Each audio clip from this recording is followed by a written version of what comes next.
Bismillahirrahmanirrahim. Assalamu alaikum. Welcome to study conscious students. I hope you are fine.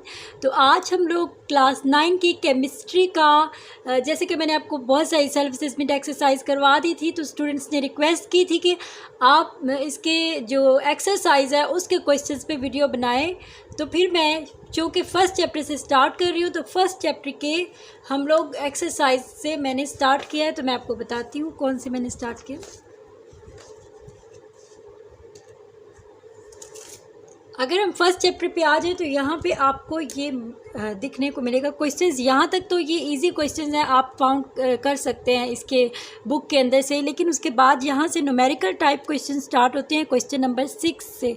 तो वहाँ पे आके आप कंफ्यूज हो जाते हैं कि अब क्या किया जाए. सो इसलिए मैंने ये सीरीज़ स्टार्ट की है जिसमें आपको मैं इस केमिस्ट्री की जितनी भी एक्सरसाइज से रिलेटेड क्वेश्चंस हैं उसके ऊपर हम बात करेंगे और उनको डिस्कस करेंगे. तो आज मैं क्वेश्चन नंबर 6 डिस्कस करने लगी हूँ आपके साथ. इससे रिलेटेड जो भी चीज़ है वो मैं आपको बताऊंगी. लेकिन इससे पहले मैं आपको इसका फार्मूला बता देती हूँ, क्योंकि फार्मूला जब तक आपको नहीं आएगा तो आप कोई भी क्वेश्चन सॉल्व नहीं कर सकेंगे. तो चूँकि हम फार्मूले की तरफ चलते हैं. सो स्टूडेंट्स, तो इस एक्सरसाइज को सॉल्व करने से पहले मैं आपके साथ इसका फार्मूला शेयर करूँगी, जो कि आप उसको अगर याद कर लेंगे तो आप इस क्वेश्चन के जितने भी पार्ट्स होंगे उसको सॉल्व कर लेंगे. So formula is very simple. You have to revise this. Moles is equal to mass in grams divided by molar mass. So ये फार्मूला है, बहुत ही सिंपल है. आप इसको याद करेंगे तो जस्ट 2 मिनट्स लगेंगे. And to solve this exercise you need a scientific calculator here, okay, to make this exercise so easy.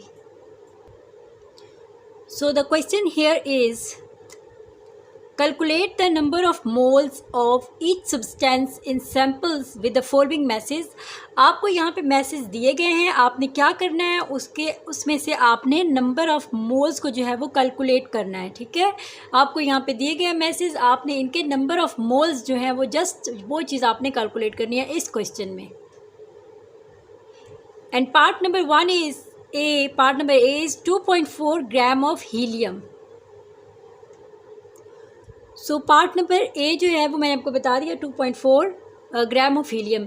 So helium जो है हमारे पास गैस है, तो हीलियम का जो है सबसे पहले हमें क्या पता होना चाहिए फार्मूला के अकॉर्डिंग. ठीक है, फार्मूला के अकॉर्डिंग अगर हम देखें तो हमें मोलर मैस भी पता होना चाहिए. तो मोलर मैस हम जब भी इसको सॉल्व करने लगते हैं तो हमें मोलर मैस उसका पता होना चाहिए जिस चीज़ का हम लोग मोल्स फाइंड करने होते हैं. तो यहाँ पे हमें हीलियम के मोलर मैस की ज़रूरत है.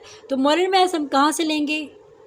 सो मोलर मैस के लिए आप यहाँ पे अपना जो है चैप्टर नंबर 3 जो है इसी बुक का चैप्टर नंबर 3 आप ओपन करेंगे तो यहाँ पे आपको पेज नंबर 44 पे ये आपको मिल जाएगा. और यहाँ से आप जो है इनके मोलर मैस ले लेंगे. सो मोलर मैस यहाँ पे होते किस जगह पे हैं इनके, जैसे कि यहाँ पे ब्रिलियम है तो इसके यहाँ पे 10 है, जो ये है इसका मोलर मैस. इसके अलावा एल्यूमिनियम का 26, इस तरह से जो ये नीचे है यहाँ पे ये जैसे मैग्नीशियम का 54 और कॉपर का जो है वो 63, इस तरह से मतलब ये जो है वो यहाँ पे मौजूद है. तो यहाँ पे हम हीलियम का फाइंड कर लेते हैं. हीलियम का हमारे पास आपको यहाँ पे नज़र आ रहा है हीलियम, तो इसका हमारे पास 4.0026 है. तो यहाँ पे हमें जो है 4.0000 का तो कोई मतलब ही नहीं होता, तो जस्ट हमारे पास 4 जो है उसको हम कंसिडर करेंगे इसका मोलर मैस. सो इसको बिल्कुल सिंपल तरीके से मैं आपको सॉल्व आउट करना बताऊंगी कि किस तरह से आप इसे बहुत सिंपल तरीके से सॉल्व आउट कर सकते हैं. तो इसके बाकी क्वेश्चन भी इसी तरह से हैं. So let's see. सबसे पहले हमने क्या करना है, हमें जो हीलियम का दिया गया है ये ग्राम्स में, ये इसका सिंपल जो है मैस है. ठीक है, मैस है सिंपल. सो हम लिखेंगे mass of helium is equal to 2.4 gram, जो कि हमें दिया गया है. सो हम इसके मोल्स फाइंड करेंगे फार्मूला के अकॉर्डिंग. तो हमें मोलर मैस पता होना चाहिए. तो अब हम देखते हैं molar mass of helium is equal to हमें पता किया था तो हमें पता चला कि 4 ग्राम था। सो अब हम क्या करेंगे, फाइंड हमने क्या करना है यहाँ पे, मोल्स जो है वो हमने नंबर ऑफ़ मोल्स जो है फाइंड करना है, ठीक है।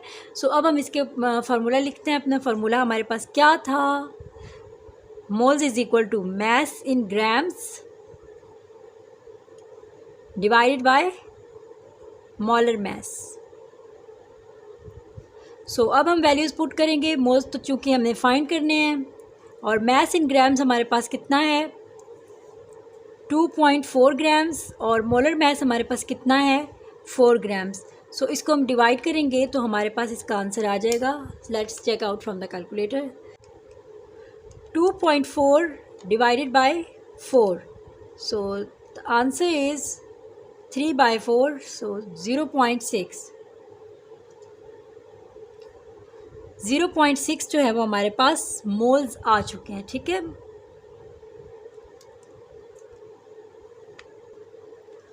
सो इसका पार्ट नंबर बी थोड़ा सा डिफरेंट है इससे 250 mg ऑफ कार्बन, ठीक है। सो सबसे पहले जो अगर हमें mg में दिया गया है तो हम mg तो बहुत ही छोटी वैल्यू होती है, हमें इसे ग्राम में करना होता है, ठीक है। मिलीग्राम से ग्राम में कन्वर्ट करना है पहले, तब जाकर हम इसे मज़ीद सोल्व आउट करेंगे, ठीक है। तो सबसे पहले हम लिखेंगे मास ऑफ कार्बन, तो हमें पता चला है mass of carbon is equal to 250 mg। सबसे पहले हम इसे क्या करेंगे, कन्वर्ट करेंगे ग्राम्स में। तो ग्राम्स में कन्वर्ट करने के लिए आपको क्या करना पड़ेगा कि 250 या जो भी वैल्यू होगी इसको डिवाइड कर देना है 1000 के साथ, तो आपके पास ग्राम में आ जाएगा। तो हमारे पास इसका आ जाएगा 0.25 ग्राम्स। आई होप स्टूडेंट्स आपको ये क्लियर हो रहा होगा। सो अब ये ग्राम में कन्वर्ट हो चुका है, तो अब हम इसे अपने फार्मूले के अकॉर्डिंग सोल्व कर लेते हैं। तो अब हमें चाहिए मोलर मास कार्बन का, मोलर मास ऑफ कार्बन। तो हमारे पास जो मोलर मास है कार्बन का दैट इज़ 12 ग्राम। ये आपको याद करना पड़ेगा और या फिर आपको ये पीरियोडिक टेबल से देखना पड़ेगा। तो इसको अब हम क्या करेंगे, फार्मूला पुट करेंगे अपना, ठीक है। मोल्स फाइंड करने थे ना, चूँकि हमने moles is equal to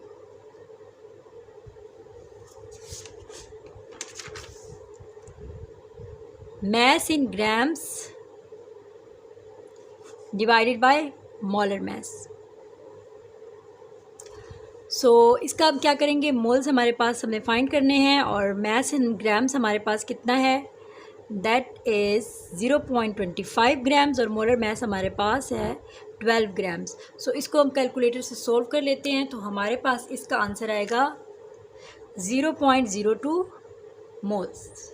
that is, let's see part number C, 15 gram of sodium chloride. इसमें हमने क्या किया, हमारे पास ग्राम में था, हमें इसे कन्वर्ट करने की ज़रूरत नहीं है। सो सबसे पहले हमने लिखा मास ऑफ सोडियम क्लोराइड जो कि हमें दिया गया था दैट इज़ 15 ग्राम्स। और अब हमें मोलर मास इसका पता होना चाहिए, याद होना चाहिए, या फिर आप पीरियोडिक टेबल से देख सकते हैं। तो मोलर मास जो सोडियम क्लोराइड का था, सोडियम का हमारे पास 23 है और क्लोराइड का 35.5 है। तो इसको हम जब ऐड करेंगे तो हमारे पास 58.5 ग्राम्स आ जाएगा। अगर हम इसको फार्मूला देखें तो फार्मूला हमारे पास होगा moles is equal to mass in grams divided by molar mass. So values put करेंगे, मास हमारे पास जो था वो हमारे पास 15 ग्राम्स था और मोलर मास हमारे पास आया 58.5 ग्राम्स। तो अब हम जब इसे डिवाइड करेंगे तो हमारे पास इसका आंसर आएगा। सो जब मैंने इसे डिवाइड किया तो हमारे पास इसका आंसर आया, देखिए 0.25 मोल्स। सो स्टूडेंट्स इस क्वेश्चन में देखें तो हमारे पास मास ऑफ सल्फ़र हमारे पास कितना है 40 ग्राम्स है। मोलर मास अगर हम सल्फ़र का देखें तो इसे आप याद करना पड़ेगा आपको। तो ये हमारे पास है 32 ग्राम्स और मोल्स जो थे फाइंड करने हैं, फार्मूला लगाएंगे, फार्मूले के बाद उसके अंदर वैल्यूज़ पुट कर लेंगे तो हमारे पास आ जाएगा इसका आंसर 40 डिवाइडेड बाय 32, यानी कि ये जो है इसको आप डिवाइड करेंगे तो आपके पास इसका आंसर आ जाएगा। सो स्टूडेंट्स जब मैंने इसे डिवाइड किया तो मेरे पास इसका आंसर है 1.25।